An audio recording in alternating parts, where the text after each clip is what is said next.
Welcome to Radical Feminist Perspectives. Today, we are going to hear about the book, There's Always Been a Women's Movement in the 20th Century, 1983, written in 1983 by Dale Spender, and it's being discussed by Dorothea Annison.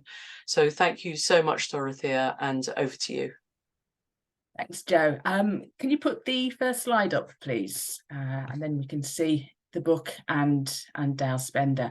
I just wanted to start on a slightly sad note, because I found out just yesterday that Dale Spender actually died earlier this week on the 21st of November.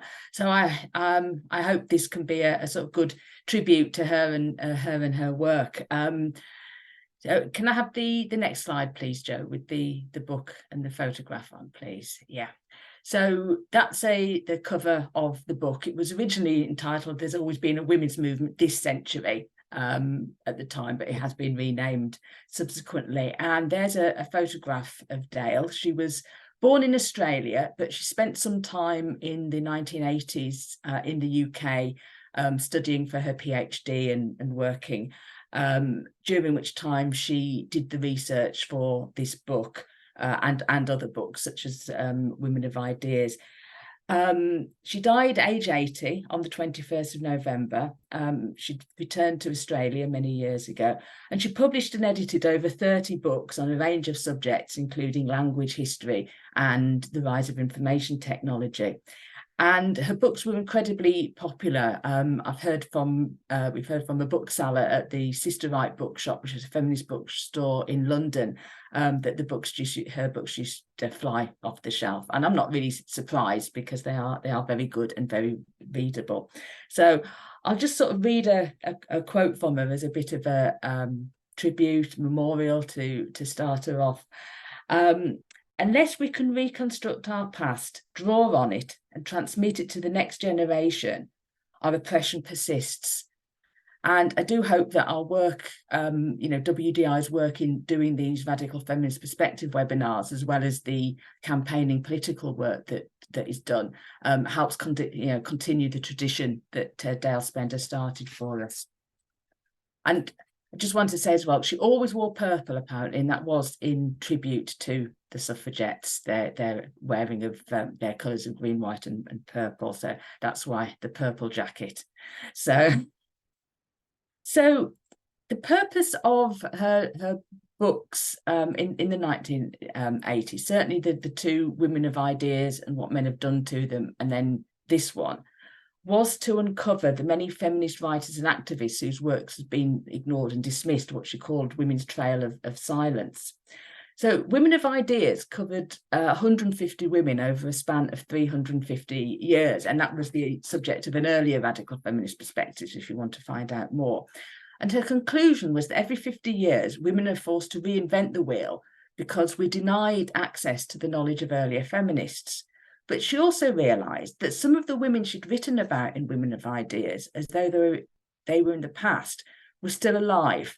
But the women's liberation movement had not engaged with them. She thought of them as women of the past, but they were women of the present. And she realised she'd fallen into a trap of a sort of ageist and sexist devaluation of the value of older women. So she contacted 5 women who had been prominent, had been feminist activists over the 20th century. Can I have the second slide, please? These are the women that she interviewed with their dates. So some of them she got right at the very end of their life. Others of them sort of carried on a bit longer. I don't think any of them are hugely well known. Possibly Rebecca West and Dora Russell are a bit more well known. Women of a certain generation in the UK will remember Mary Stott as a journalist. But I've also included this quote that is in Women of Ideas. And again, this is the sort of purpose behind what we're doing. If women are to be liberated, then they must know that they do have a forceful, valuable and marvellous past. So they were all based in the UK. They were all white, middle class and heterosexual. So in some ways, they do fit into the stereotype of first wave feminism. But of course, it's these women who will be the most visible, easy to find and longer lived. And then at the end of the day, I think that what actually counts is what women do with their lives, not their identities. And they're all women that in words and deeds advance the cause of women. It's not a conventional history or biography. It's more of a conversation between Dale and these women on topics drawn from their life and work that Dale is most interested in, including their views on contemporary feminism and Dale Spencer's responses on and reflections on this. So if we can have the next slide, please.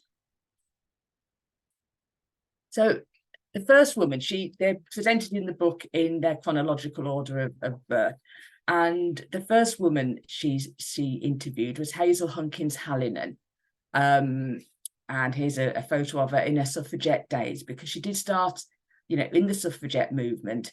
And this quote here, "Women can change society, and I simply don't understand why we aren't raising hell. We should be out there being so outrageous and causing such a nuisance that it would be easier for men to settle with us," I think shows that suffragette spirit still persisted in 1982, when I think she was, can't remember whether she was in her 80s or maybe even 90s, but she was still had that spirit. So she was known as H3 by her friends, which I might use sometimes because it's a bit easier than saying Hazel Hunkins Hallinan. She was born in the United States of America, but lived most of her life in London. And she became a feminist at a young age as a result of the discrimination she faced in her attempts to have a career as a research chemist. And then when she failed, she wasn't even allowed to teach high school chemistry, as that was also for men only. So she realised that women actually aren't in control of our lives. She got involved in the militant suffrage campaign led by Alice Paul, including picketing outside the White House. And H3 even managed to climb the fence and light a bonfire on the lawn and then get out again before being caught. These women were subject to violence, arrest and force feeding, but they succeeded in their aim to expose the hypocrisy of male politicians. And that taught her another lesson about male power. And I mean, I started writing this talk sort of in the background of knowing about the attack on the WDI USA women in Portland last weekend. So yeah, it's still carrying on. Women's peaceful protests are attacked by men. She moved to London in 1920 and continued her activism, initially in campaigns for birth control and abortion. Men were trying to suppress the knowledge about contraception to ignore control over women. So it was seen as necessary for women's equality to have that basic control. And she saw this as a matter for women alone, not for doctors and lawyers. And she said to Dale Spender, there was a time when women took care of their own. And Dale Spender told her about the women's self-help abortion that was going on in the United States at that time, which she found fascinating. So can we go on to the next slide, please? And I'll tell you a bit more about her political work. The main organisation that Hazel Hunkins Hallinan worked with over her lifetime was the 6 Point Group. It was set up in 1921 and it continued until 1981, when it was wound up for lack of new younger women getting involved. Now, the aim of the 6 Point Group was to work on legal reforms for women after they got the vote, encourage women to use their vote to get the legislation that would benefit women. And they started off with these 6 aims that they thought were important. And as they achieved an aim, they would replace it with something else. Now, they possibly seem quite tame to us now, but they were radical at the time. And in later years, instead of specific points, they campaigned on 6 general points of equality for women: political, occupational, moral, social, economic, and legal. And I thought it would be interesting to compare the demands of the 6 Point Group from the 1920s with the demands formulated by the women's liberation movement in Britain in the 1970s. And you can see that actually even at that time, 50 years later, the demands had not yet been met. They still had to ask for equal pay and equal education and job opportunities. They still had to ask for financial and legal independence. The women's liberation movement expanded their aims to include discrimination against lesbians, women's right to define her own sexuality, and freedom from male violence. But those basic things of equality and independence still had to be tackled. Now, Hazel and Dale discussed why younger women didn't join the established organisations such as the 6 Point Group, and wondered whether women's work on legal reform was dismissed by younger women in the 80s who were benefiting from some of those changes, because at that point there was access to abortion in Britain, divorce had been made easier and more equal for women. Or were the 1980s feminists right to see formal politics as set up by men for men, and as a bastion of power, it can't be used to end it? What was new about the women's liberation movement was the greater focus on personal issues that weren't sort of so amenable to political change, like who does the housework and the childcare. And Hazel Hunkins Hallinan does see this as a risk of throwing the baby out with the bathwater. She recognised legal change has its limits, but she said there was still so much to be done. For instance, in making the equal pay and sex discrimination legislation that was passed in Britain in the 1970s actually effective, which she knew it wasn't. They would find ways to get around it. She'd been to a shoe factory where women were still paid less because they worked on women's shoes, which apparently was less difficult, even though they were using the same machines and materials as the men. So can I have the next slide, please? I was determined not to say that because that brings memories back of the lockdown times for people in Britain. But the next one, next photograph is of her meeting. The next photograph is a photograph of her meeting President Carter at the White House in 1977, showing how those women that were sort of seen as too outrageous at one point can then be seen as successful, to be respected, but it can take a long time. And the quote here, the limited aspect of these freedoms established a facade of equality behind which hide all the other disabilities and barriers women represent. It is behind this facade that the problems of the next 50 years lie. And that's taken from a book she wrote about the work of the 6 Point Group in 1968, which she hoped would get more younger women realising what was needed to happen. And the new women's movement was starting as she wrote this, and did then start to rip down the illusion of equality. The legal changes hadn't actually altered attitudes to women. And I wonder whether it is this assumption of equality that in recent years has led to the minimisation of women's oppression as a sex, so that it seems like our sex-based rights can be removed and attacked, and that we aren't actually oppressed as a sex class. So I found Hazel Hunkins Hallinan very inspiring in her dedication to women, that she was unwavering in her work for women and our rights over a period of 70 years, and actually managed to resist disillusionment, because when talking to Dale, she is optimistic and positive about women's rights, while acknowledging that there is still a long way to go. So the next slide, which might be number 7, yes, is of Rebecca West, probably one of the most well-known of these women as a writer. So I've just got to get the next page. I've lost my thing. And she was actually born Cicely Fairfield. Rebecca West was a pen name. And I do like this quote. I am an old-fashioned feminist. I believe in the sex war. When those of our army whose voices are likely to coup tell us that the day of sex antagonism is over, and that henceforth we only have to advance hand in hand with the male, I do not believe it. And again, it's another quote that I think has resonance for today.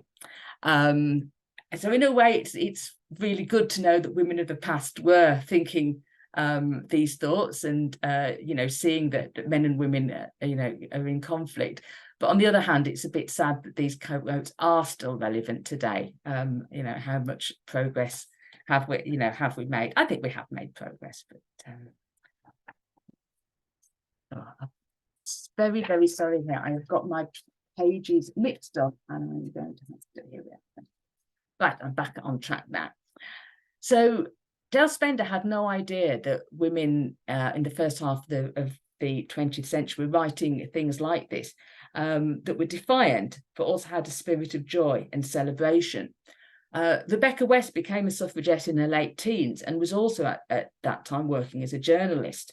And her tactic was to ridicule the pompous behaviour, hypocrisy and illogical arguments of anti-suffrage politicians and writers. And she dismissed men as very poor stuff. This was the suffragette militancy in print, the refusal to be polite, passive and ladylike, but to be confrontational and disobedient in the fight for the vote. And she described women's experience without any regard to any potential offence to men or any need for male approval. She refused to reflect men back at twice their natural size and dismissed any idea that women are content with the role men force us into, or that self-sacrifice by women is positive.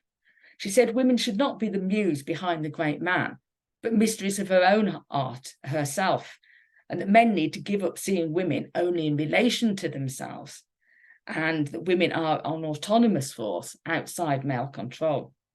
As well as ridiculing men, she also sort of wrote positively about women. So, for instance, Emily Wilding Davison, the suffragette who lost her life protesting at the Derby horse race, trying to pin a suffragette rosette to the King's horse, had been dismissed by the mainstream press as just a foolish and neurotic woman. And she wrote to defend her, Davison's actions were not the product of a flighty, dramatic, or even deranged mind, but were born of a deep moral conviction, courage, seriousness of purpose, and a determination to do one's duty. And she gave an account of Emily's development as a political activist and the sacrifices she had made to do that, in abandoning a career, undergoing many rounds of arrest and force feeding and being released again, that she had been very dedicated to the cause of women's suffrage. So she's always been clear, Rebecca West, that there is a conflict of interest between women and men, and that had lasted, she still had those beliefs in the 1980s when Dale spoke to her. She always knew that men would protect their own and women can't put faith in them, and that included, socialist men that made claim to be on women's side. So in 1982, Dale Spender asked her, what do you see as the fundamental issue? And her response was contempt, the terrible contempt in which men hold women. It's another a good one. And she actually felt that little progress had been made by the 1980s. She said women were still seen as male property, male violence was still a massive issue, and women were still not believed when they talk about it. And that disbelief would range from trying to report it at the local police station up to the Freudian therapists that dismissed women's accounts of abuse. And she was very anti-Freudianism. She believed it was a total folly and that penis envy was nonsense. And I'm sure we can all agree with that.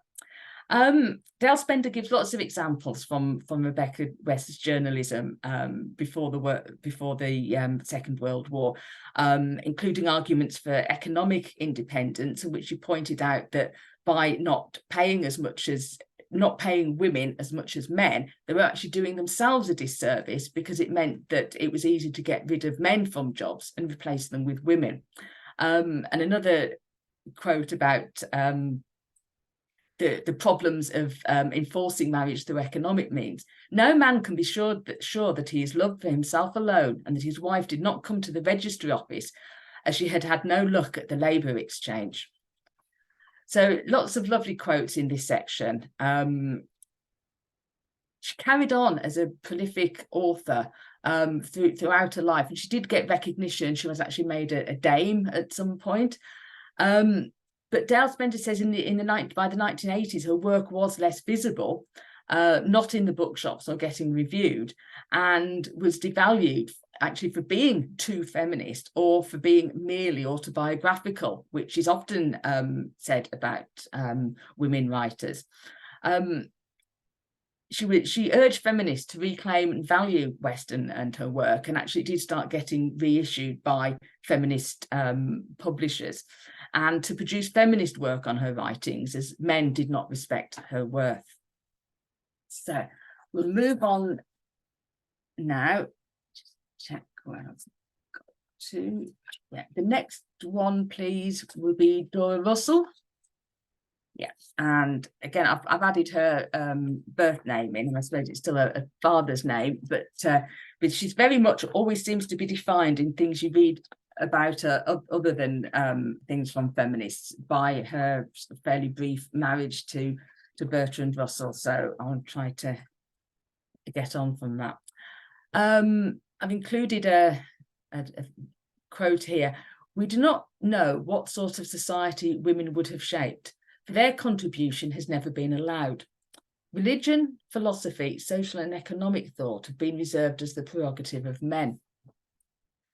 Our cultural world is the product of male consciousness." And I think that's something we'd all agree with. And it establishes her as very much a critic of the way that men have shaped society in what suits them to benefit themselves, and that women have been devalued. And I'll go and explain a bit more about that as we go on. So she was hoping for a career as an academic originally, and she'd attended Girton College in Cambridge, which was the first women's college at a time when women were allowed to attend lectures and take the exams, but were not actually given degrees. And I think we can sometimes forget how recently, we didn't have all these rights. Maybe we not take for granted now, but it was much harder for women. She did get derailed by getting involved with Russell, but she was still able to develop her life in ways that she wanted as a writer, as an activist. And she also ran a school because she had strong views about the poor quality of education and how it was damaging to young people. She was also an early advocate of eco-feminist ideas, attacking industrialism and the destruction of nature. She was concerned with legal change, but more changing how women and children are valued within society. She didn't reject heterosexuality, as none of these women did. Dora Russell was quite optimistic, despite bad experiences in her own relationships. She understandably wanted to have both sexual and economic freedom and not be forced into marriage, and she wanted that for other women, even though it hadn't worked for her. And she also wanted women to know that they could enjoy sex, and that if they didn't, maybe there was something wrong with their husbands. And I think that is what isn't covered in this book and these interviews is any real critique of male sexuality or understanding of compulsory heterosexuality. But the 20s and 30s were a time of a backlash against the feminism, for instance, of Christabel Pankhurst, who'd been very outspoken about that. It's the period covered partly in Sheila Jeffreys' book, The Spinster and Her Enemies. She describes how that happened, that there was a much more emphasis that women at this time that they should be heterosexual, they should take part in intercourse. And certainly Dora Russell, in discussing the greater visibility of lesbians in the 1970s and 80s women's movement, still fails to recognise that being a spinster or a lesbian and living a life focused on women was positive and valuable, not a second best. But she was maybe more critical of some aspects of heterosexuality. She was critical of the, what she described as the sex as entertainment industry, the dissociation of sex from emotions, and the way that women were being expected to adopt male sexual behaviours. And I think that's still very relevant now in the age of sort of Tinder and hookup culture. There were two main strands of feminism in the 1930s. Equality feminism, which was aiming to remove all the legal barriers to women's full participation in society. And that's exemplified by the work of Hazel, Hunkins, Hallinan and the 6 Point Group. But what was also called welfare feminism, that recognised that women did have caring responsibilities. They were mothers, that maybe men and women weren't identical, and wanted to support women by provision of things like family allowances and maternity rights, recognising that jobs and public life are organised around a male model and, you know, on the idea of a man that has the support of a wife. And if women are going to take part in society, maybe they do need some special support. So the quote from the book: Dora Russell is well aware that in a male-dominated society, women are exploited. She is well aware that women are the nurturers in our society and that their nurturing has been exploited. But she refuses to conclude from this that there is something wrong with nurturing. Just because men have been able to use it against us doesn't mean we have to deny it. So, you know, she comes more on the welfare feminism side. She sees women and men as fundamentally different and wants to ensure that women's needs and values are respected. And it, you know, it's still a current issue. Feminists have often do not want women to be defined or restricted by reproduction. Excuse me, I just need to. But if we deny biology, we end up in the situation we are now, where some people are saying that sex isn't real, or even if it is real, it doesn't matter, and that's leading to an attack on women and removal of our rights. So I think the whole, how far, you know, we need to think about biology, how we understand biology's impact on women is something that is still, again, a current issue. As is still care work in terms of the care of children and the care of older people. It shouldn't be seen just as a women's issue, but in practical terms, women are exploited as both unpaid and low-paid carers. So again, it is still a live issue. Care is needed. We all need care at the start of our lives. Many of us need care at the end of our lives, but it's not properly resourced and it's not valued because it is seen as a woman's issue. So Dora Russell, I think, is correct to raise these issues, but does she slip into determinism? I'm not sure.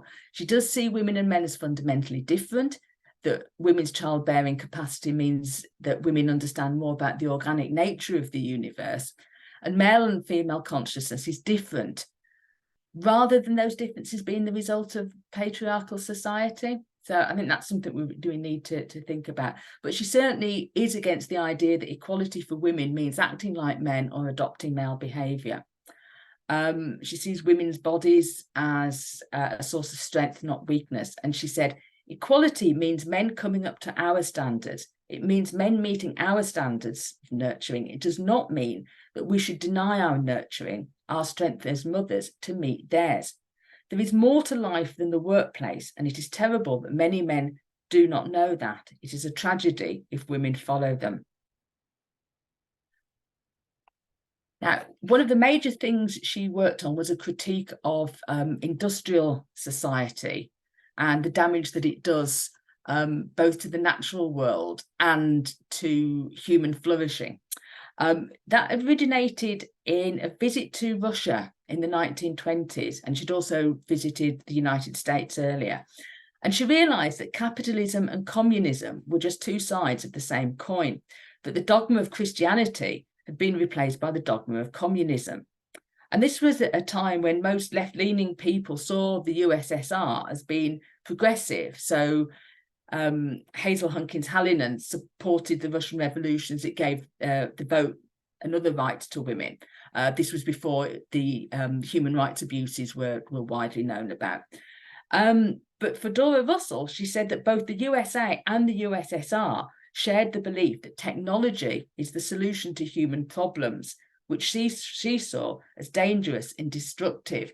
And if we go on to the next slide, there is some longer quotes on her ideas about this.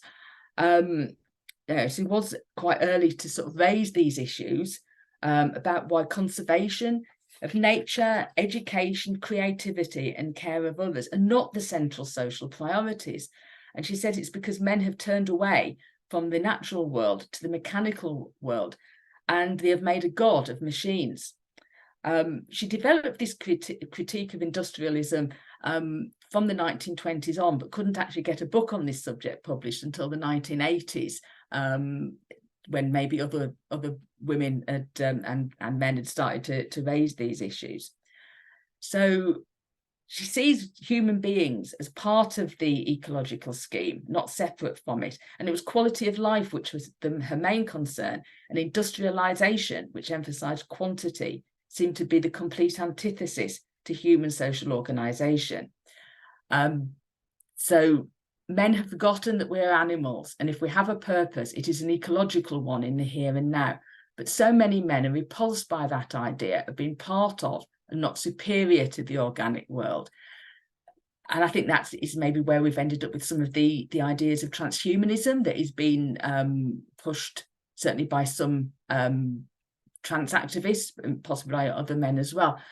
The answer to the meaning of life is not found in the stars on building better machines. It is in life itself: creativity, nurturing, social relationships. We need to value these essential skills and values, not reject them, and abandon male values of supremacy and conquest. And again, we're still in this situation now. Is it Elon Musk thinks the answer to everything is to go and build a rocket to Mars and settle there?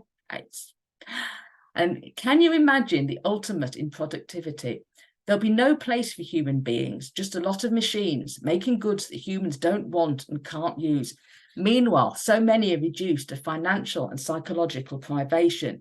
And all of this is just so relevant now. You know, she was very clear that the whole basis of industrial society was to produce more and more and more, which consumes more and more and more resources, and eventually everything will collapse.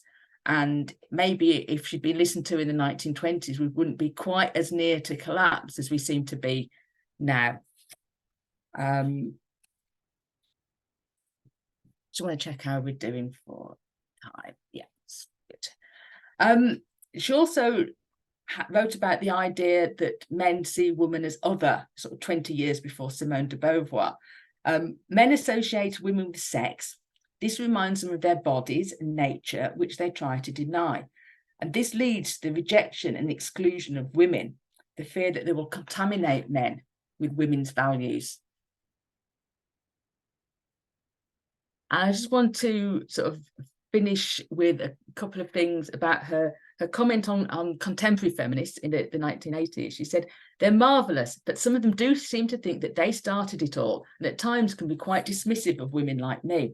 They've been too ready to believe the male propaganda and to see feminists of earlier generations as bourgeois women, all proper and respectable. And it just wasn't like that at all. And again, this idea of everything is coming round, that's reflecting very much how intersectional or queer feminists will dismiss the women activists and theorists of the women's liberation movement. And finally, she was also a lifelong pacifist. And an interesting thing she did in 1958, which was at the height of the Cold War, when travel sort of behind what was called the Iron Curtain was very difficult, she organised a women's peace caravan that travelled across Central and Eastern Europe as far as Moscow, seeking to make direct links between British women and women in those countries. And in her final years, she took part in actions at Greenham Common Peace Camp. In fact, I was looking carefully at the photograph on the first slide of her as an older woman, and there's some sort of fence in the background, and I do wonder if it is the Greenham Common fence. But anyway, so we're going to move on to our next feminist who's covered, who is Mary Stott. I thought I had everything in order this morning, and now it is gone. Now it's Mary Stott that actually gave the title to the book. She's the one that when Dale Spender said to her, "What did you do when there wasn't a women's movement?" said, "But there's always been a women's movement this century." And she also has another good quote here that I will read out. I'm proud to be a feminist. It's been one of the most positive things in my life. It's one of the best traditions there is. It's admirable to be a feminist and stand up for one's sex, to fight against inequality and injustice, and to work for a better society. There can't be anything more worthwhile or more rewarding. But still you hear women say, I'm not a feminist, but I believe in equal rights, or something equally feminist, and you just raise your hands in amazement and wonder why this reluctance to accept the name feminist. And again, that's something that is always carried on, that feminist is seen as a sort of a label that that women don't want to have. So Mary Stott was a pioneering journalist. She worked as the editor of the Guardian Women's Page for many years, and she was also the chair of the Fawcett Society at the time when they still knew what a woman was, of course. Again, she was a feminist since her youth. She was very proud of having been one of the women who was able to vote in the 1929 election, which was the first one that women were able to vote on equal terms with men. And she was aware this was an historic act. And she was inspired by the dedication of women like Millicent Garrett Fawcett, who had fought for women to get the vote for 60 years, you know, just the dedication despite all the setbacks. And as a journalist, she was very concerned with the misinterpretation, miscoverage of women in the media. She belonged to an action group called Women in Media, who campaigned on this and tried to improve things. And she also wrote a book on the topic in 1977, asking why, for instance, feminists were, you know, called bra burners when that was a myth, it had never happened, or women's libbers, you know, a dismissive language, and they were seen as either figures of fun or aggressive harridans. And at the time that she started working in newspapers, at that time there were still lots of restrictions on women as journalists. They weren't allowed to do certain jobs, and she herself was very disappointed when she was put to work on the women's page, because she wanted to get the training to be a news reporter. But when she became editor of the Guardian Women's Page in 1957, it gave her a chance to rethink the concept of the women's page. And certainly myself, as you know, somebody coming to feminism in the early 1980s, I started taking the Guardian while I was in university at that time, and did for many years. And I always found the women's page most of the time quite interesting. And you know, and it did give coverage of feminists, which I think is why many of us feel quite betrayed by what it's doing now, where it's promoting trans activists and not giving fair coverage to feminists. So Mary and Dale discussed the purpose of a women's page. Why do newspapers have women's pages? And is it a sort of segregation or relegation of women and things that are important to them? I mean, at that time, it was certainly necessary that something was given to women, because the rest of the paper would be entirely dominated by men's views of what's important. So a man's view of business or a man's view of politics. Women are interested in these topics, but their specific concerns may differ. And if the women's page didn't exist, then there would be nowhere for a female viewpoint. And that was also, though they don't mention it, maybe it was just taken for granted, that was a time when the best-selling newspaper in Britain every day had a pornographic photograph of a woman, you know, what they called a topless model, a glamour model. And it took a long time before that was stopped. I think possibly not until the late 90s or even early 2000s. So newspapers were not friendly to women. But at that time, women's pages tended to cover things like fashion, beauty, cooking, cleaning tips. And obviously fashion and beauty are a part of enforcing femininity and are oppressive to women. But there was pressure on journalists to include this because newspapers relied on advertising, and the advertisers often came from those areas and wouldn't continue to advertise if their sort of concerns weren't reflected. And I don't know whether we've sort of any better off now in the internet age. I mean, obviously it is much easier now for women to write and publish direct out into the internet, to make YouTube videos, to do, you know, all the things that we are doing. But do the algorithms actually govern what is found and what is seen, are still advantaging either men or women that conform to standards of femininity? I mean, I don't doubt whether any feminist online has anything like the number of followers that a Kardashian does. So we have still got a long way to go, and we do need to think about how to promote women in media of all sorts.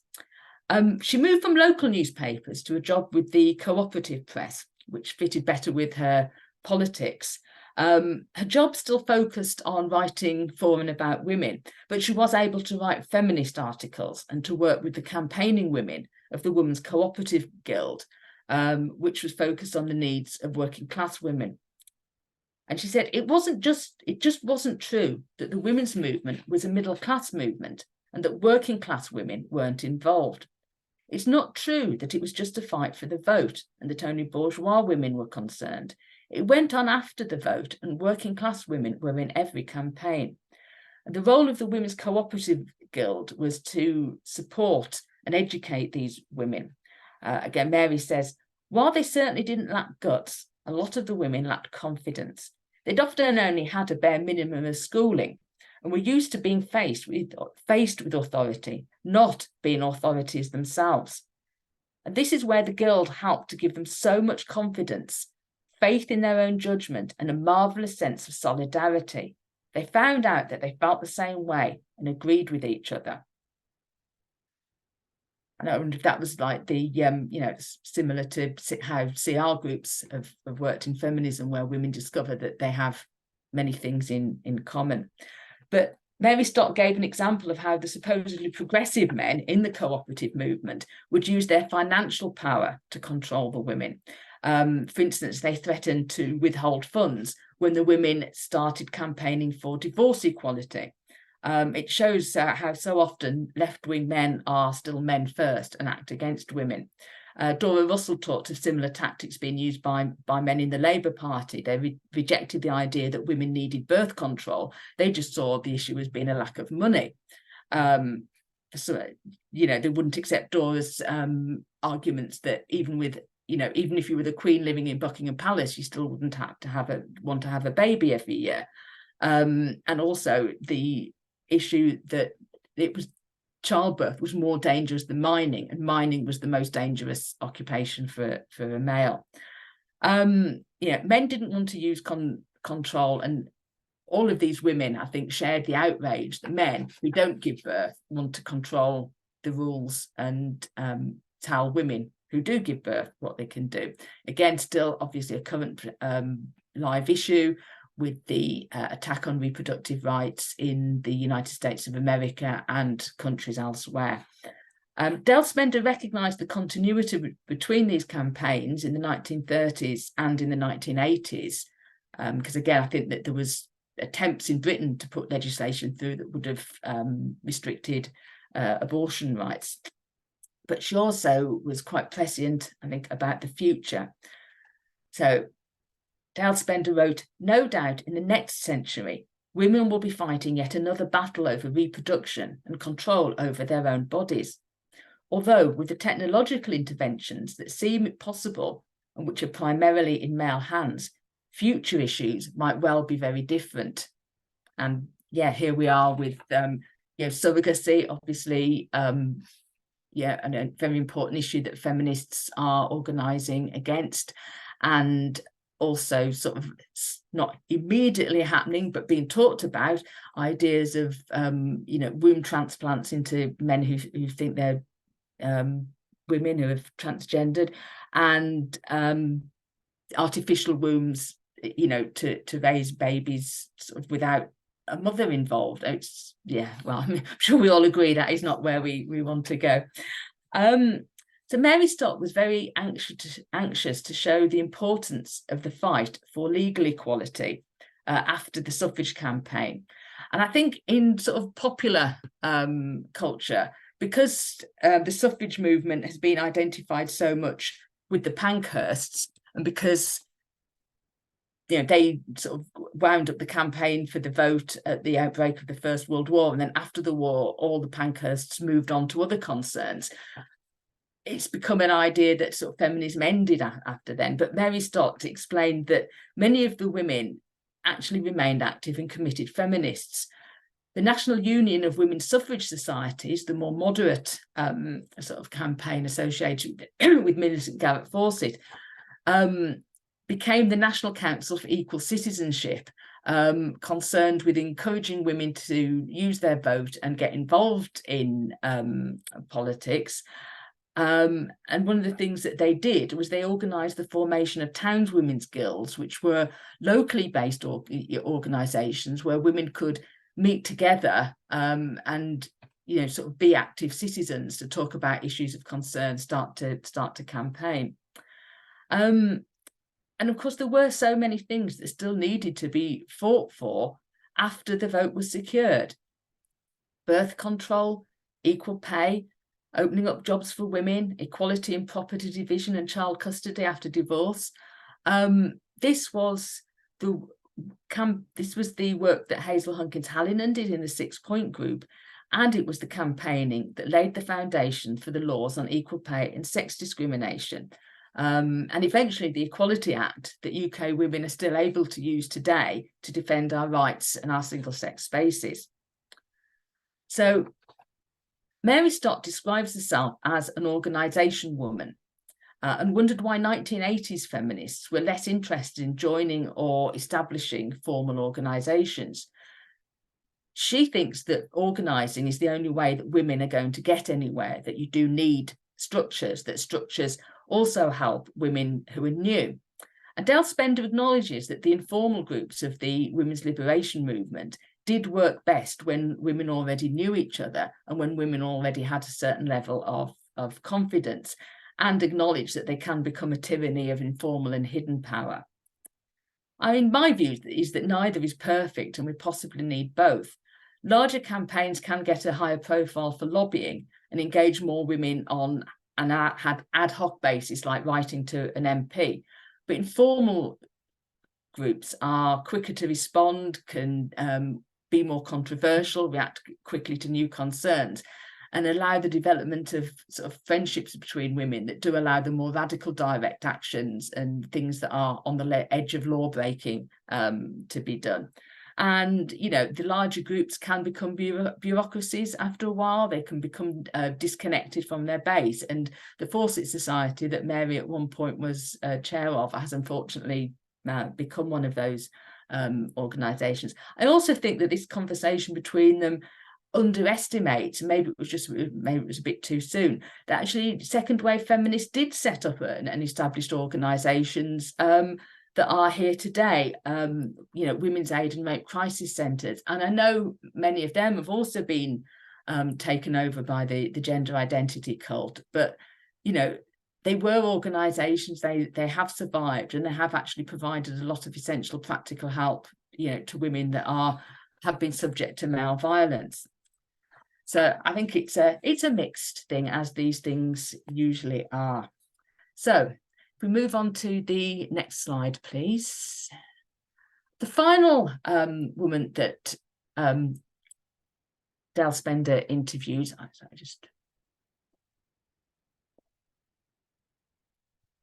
is Constance Rover, and I think she possibly is the least known of any of the women. Certainly there's far less about her online when I was trying to do a bit of background research and get more photographs and things. But she was a feminist historian and a pioneer of women's studies in the UK. Starting out with a quote here about how feminists are seen. A feminist was a man-hater. Or was it because she couldn't get a man that she protested against male power? How else could men explain the behaviour of feminists? The alternative was to admit that women had a genuine grievance against men, and that wouldn't be a very safe stand for them to take. The historical work she did was on the suffragettes and also on 19th century feminism. Constance Rover was actually a mature student. She wasn't able to attend university after she left school because family finances didn't allow it. Something that happened, I think, to a lot of women before grants and well, the period we did have free higher education in Britain, that's gone now.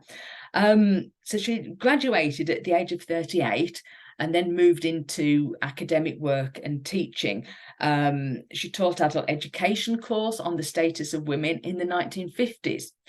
And she taught courses about women's history in the 1960s at the North London Polytechnic.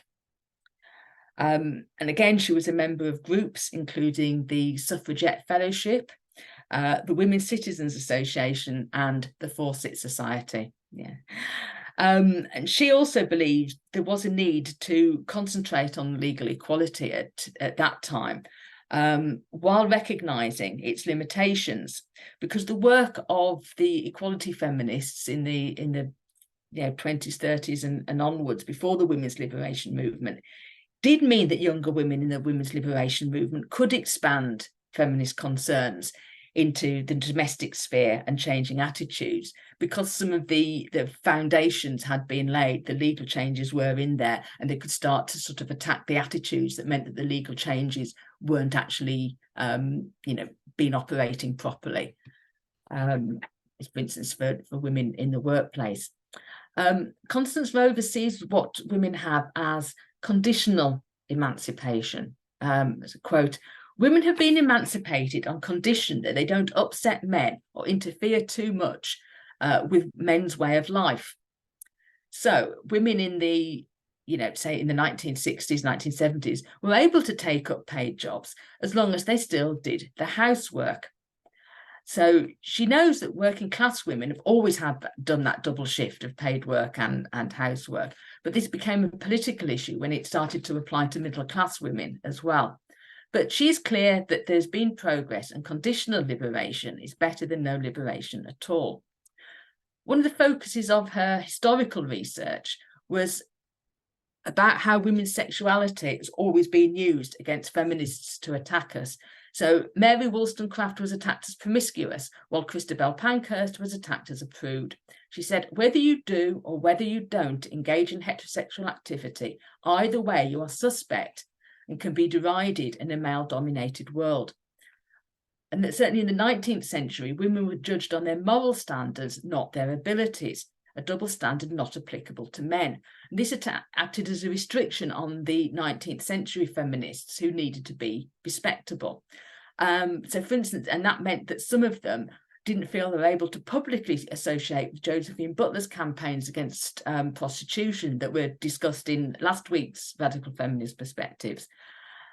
She says the important thing about the suffragettes was that they broke the stranglehold of respectability by being unladylike, by demonstrating, by having street meetings, stone throwing, being prepared to go to prison, and by publicly denouncing the sexual double standard. But she thinks that it took both suffragists and suffragettes to win the vote, that it needed legal reform and direct action. And I think that's possibly a good lesson to bear with this in all our political work. She also says there was an intellectual double standard as well as a sexual double standard, where only men are genuine thinkers. Women are still seen as emotional and biased, and their arguments are dismissed as being, based on prejudice and not logic. I mean, that was one of the things used against Virginia Woolf in her feminist work. It's just a way of undermining women. Basically, men as the dominant sex have always been able to make up the rules, and they make them up to their own advantage. And that's a conclusion shared by all of these women. So I'll move on. I know we're nearly at the end. I've got a couple of things to say in conclusion. So, have these women been remembered any better than their predecessors? And are young women aware of them? I don't know. Maybe some of the younger women in the chat have said things about that, but I can't keep up with it. What are the common themes? Bearing in mind this is a small number of women. Very much a focus on changing institutions, the law, education and media, all had a long-term focus on women.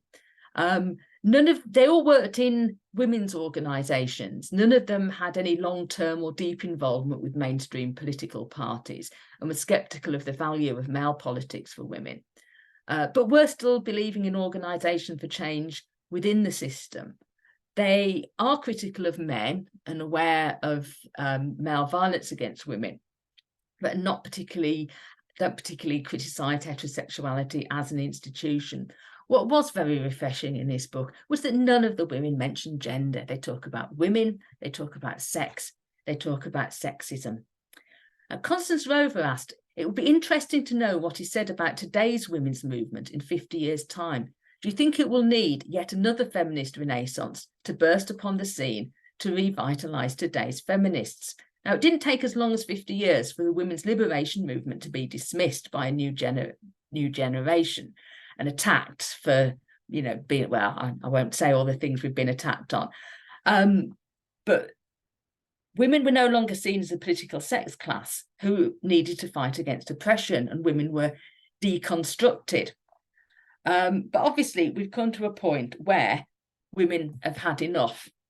This time of, we've had enough of being deconstructed and told we don't exist and told that we don't have rights to single-sex spaces. So we are now starting to fight back, which is obviously excellent. And so I hope that we can be guided by Dale Spender and the women that she has told us about, and that we can honour both Dale's legacy and the legacy of all the women she wrote about. Thank you, everybody. I can see there's been lots going on in the chat. I can't follow it, but I'll read it afterwards with great interest. And yes, I wasn't sure I was going to have time for this. Here's a little poem that Constance Rover wrote. Women's intellect, who wants it? Not her nearest, not her dearest. They all want 3 meals a day. It's hard to say them nay. Why not accept the retardation of complete domestication, the gas chamber of the mind to which women are consigned? They also serve who only stand and wait, but they deserve a better fate. In these days of liberation, conditional emancipation, at least there's toleration. A little learning adds distinction, gives rise to some congratulation. Always provided, need one say, there are still 3 meals a day. Thank you, everybody. Yeah, I will see you any of you that want to, in the breakout room afterwards. So.